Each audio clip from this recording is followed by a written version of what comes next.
welcome to Intense Vibes channel. All right, from the Washington Post, they have the richest 1% now owns more of the country's wealth than at any time in the past 50 years. All right, here we have the Treasury Secretary Stephen Mnuchin, right, and his wife Louise Linton, I think. Okay, they hold up a sheet of the new dollar bills on November 15th, and this is the wealthy. Okay, this says here the wealthiest 1% of American households owns 40% of the country's wealth, according to a new paper by the economist Edward N. Wolf. That share is higher than it has been at any point since at least 1962, according to Wolf's data. And here we have from 2013, the share of wealth owned by the 1% shot up by nearly 3% points. Wealth owned by the bottom 90%, meanwhile, fell over the same point. Today, the top 1% household owns more wealth than the bottom 90% combined. The gap between the ultra wealth and everyone else has become wider in the past several decades. So basically here we have a chart, and from the past, from 1962 to 2016, the chart shows that basically the top 1%, the 1% of America has risen to own. This is how big. This is what we're gonna go about and understand what your assets, what your net worth is. Let's just okay. Here's an example. Here we go.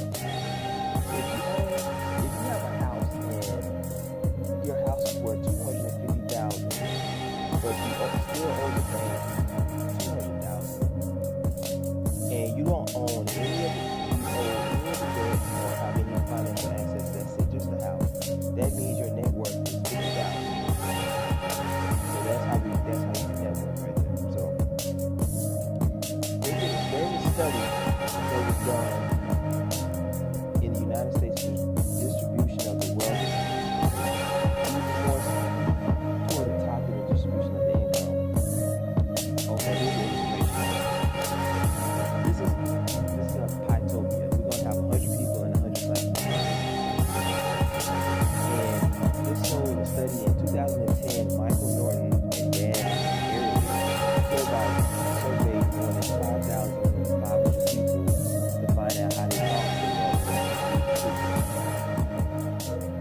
With the wealth being distributed, this is what people thought. This is the idea of how the wealth should be distributed between the top 20%, the second 20%, the middle 20%, and then the fourth 20% and the bottom 20%.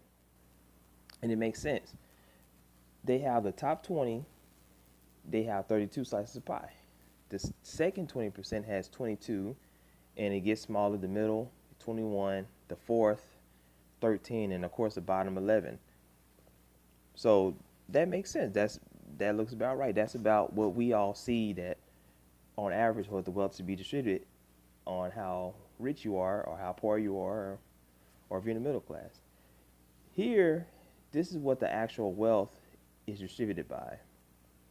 If you do the top 20%, that's people with a net worth of an average of 3 million or more, and they have 90 slices of pie. They have the second, and that average is net worth is 273,000, and they have 8 pieces. So you're making $273,000. That's your net worth. You only have 8 of the whole 100 pie. Now the middle 20%, they have a net worth of 81,000. So you have 81,000 is your net worth, and you only have 2 slices of pie. That's how skewed this is. And then the 4%, and you're making the fourth 20%, you're making in the negative 8,900. That's your net worth.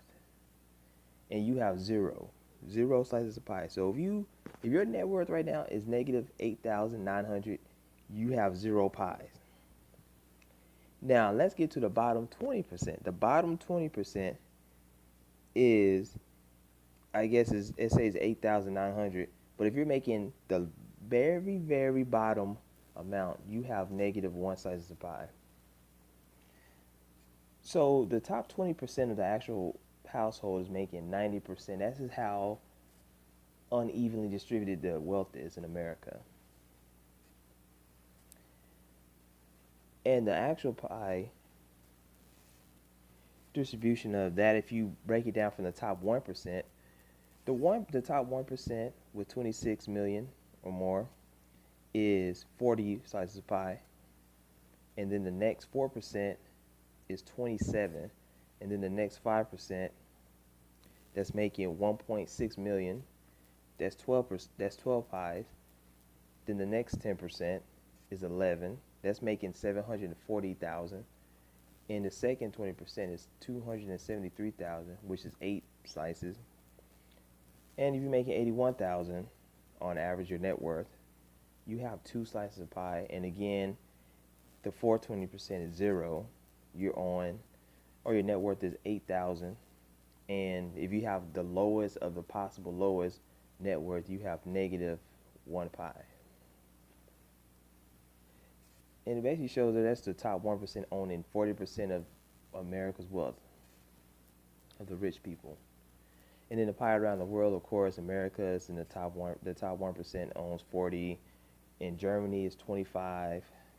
France is 1%. UK has 18. Canada is 16, and Finland in last place is 12. And this is basically here saying that in high inequality countries, people from poor households typically have less access to quality education. This leads to large amounts of wasted potential and lower social mobility, which directly harms economic growth. Which makes sense. If you don't have more money and you have to pay for education, you can't make more money. So, that makes sense with that. And basically here, what they're trying to do, that would, I guess it's saying the OECD want to have a way to have a designated or design a tax plan to reduce the extreme inequality in the United States and find a way to redistribute some of the wealth from the richest household to the poorest ones. But the Senate GOP tax plan does precisely the opposite of that. So basically it's saying that basically the richest household get the biggest tax cuts, while longer term the taxes of the poorest household actually increases.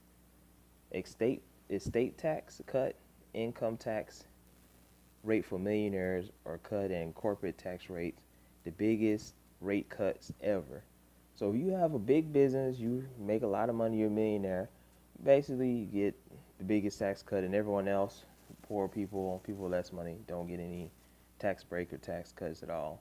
Actually end up paying more taxes. So I don't know how I feel that. I'm definitely not in the 1% with that.